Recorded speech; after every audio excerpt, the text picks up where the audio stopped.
of the brain and the spinal cord. So this is the brain. You have the spinal cord. Okay. And so the spinal cord and brain are protected by this sheet. And I'm going to draw this sheet in yellow just so you can understand that it's just covering the whole brain. And what I always compare it to is if you've opened a pomegranate, the pomegranate always has this like really thin but fibrous white film. Are you familiar with what I'm talking about? Yes.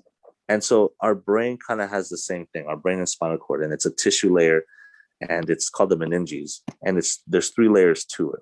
It's the dura mater or dura mater, however you want to pronounce it, the arachnoid space, because when you look at it under a microscope, it looks like there's a lot of cobwebs in there, and it's to absorb impact in case you get hit in the head. And then the innermost one is the pia mater, or the pia mater. And these are 3 lines of tissues that essentially make up this right there, the yellow part. Does that make sense? Yeah.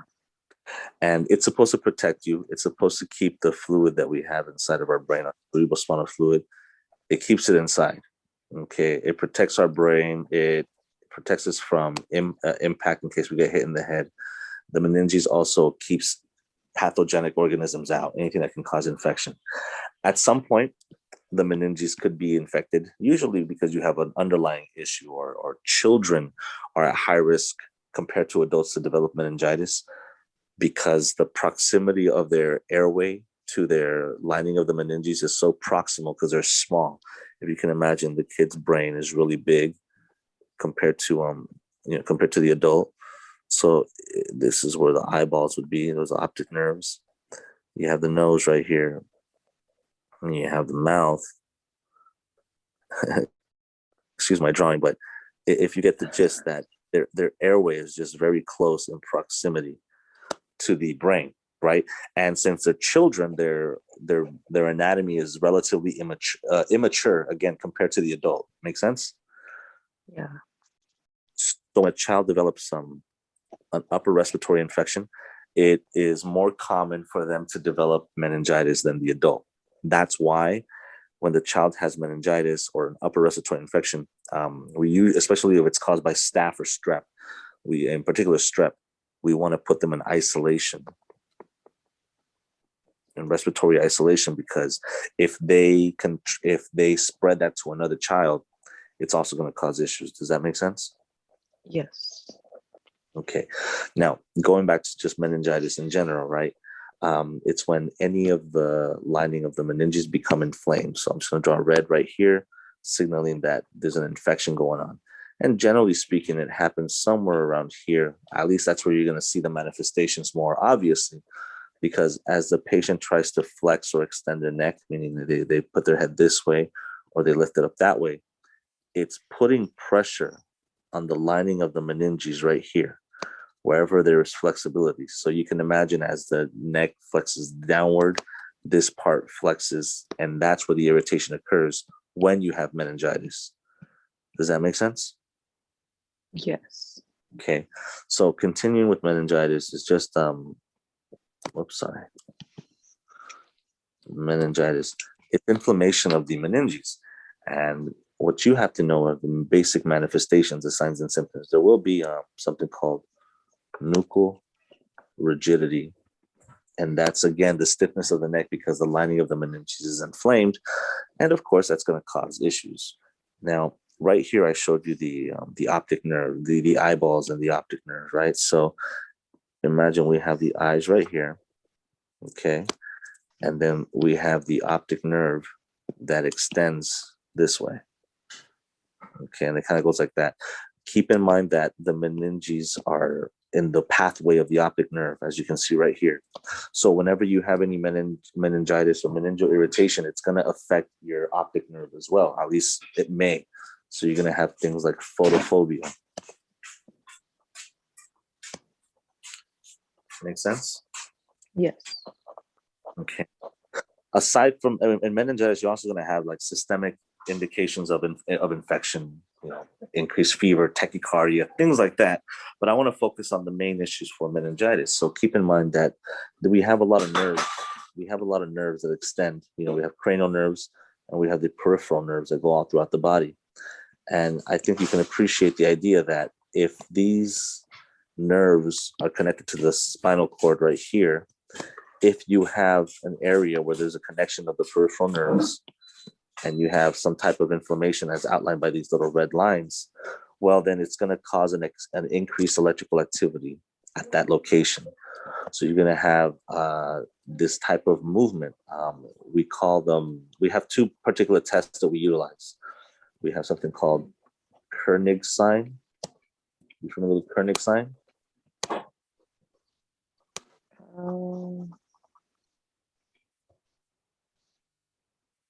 No, I'll break them down right now. So we have Kernig sign and we have Brudzinski sign.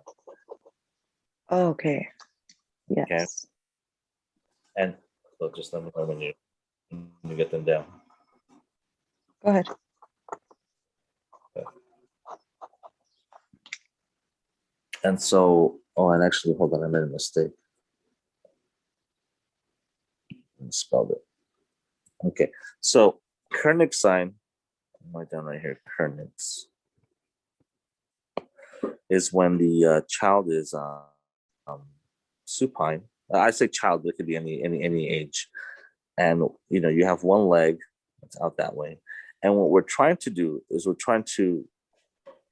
the leg is like this, right? And the doctor or the nurse will try to extend this part of the leg that way and put pressure on the knee right here. So it could look like this. Does that make sense? Okay. So again, they're trying to straighten it out this way.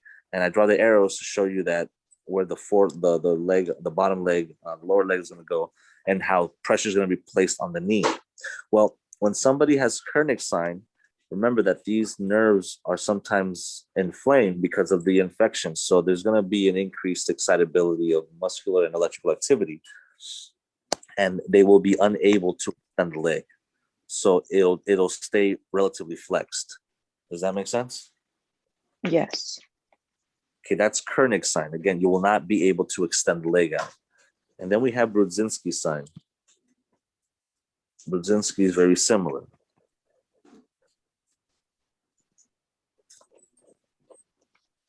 In Brudzinski's sign, however, what we're going to do is the practitioner is going to put his or her hand behind the patient's head right here, and they're going to lift it up this way. And so as the head is flexed this way, because that flexing causes electrical impulses to travel all up and down the spinal cord, because you're moving the neck and the spinal cord and all that. And if they're inflamed, it's going to cause both legs to flex at the same time as you as you flex the neck. Does that make sense? Yes. So as simultaneously as the patient's head is being flexed this way, the legs will bend that way, like how it is right here. Does that make sense? Yes. That's Brudzinski sign. Both of those assessments indicate meningeal irritation, most likely meningitis. Make sense? Yes. Keep in mind, we keep these patients in isolation, especially when they're children, because it may affect other children because of their anatomy, how it's more proximal to the brain, the upper airway, so it can cause infections that way. You should also keep in mind there's something called opisthotonos. Opisthotonos. And opisthotonos is where, if you think about somebody being possessed, okay, exorcism style, again, keep in mind that this whole area is being overstimulated by the inflammation. Since it's a nervous system, it's going to be causing a lot of activity. So with all that activity, opisthotonos is when somebody's back begins to arch. So you can imagine this is their back, this is their legs, and this is their arms. And their back is arched in this fashion. Does that make sense? Yes. That's opisthotonos. And it's, again, excessive electrical conduction at the spinal cord and the peripheral nerve base, the ganglia, and that stimulates the muscles to become very stiff, and then so they develop this condition that we call opisthotonos. Any questions on that? No. Okay, please. All right. These are the general signs and symptoms of meningitis. We treat, if it's viral, we treat the signs and symptoms, but if it's bacterial, then we have to treat it with antibiotics. We treat it with antibiotics, and we do. Yeah, that makes sense. Yes.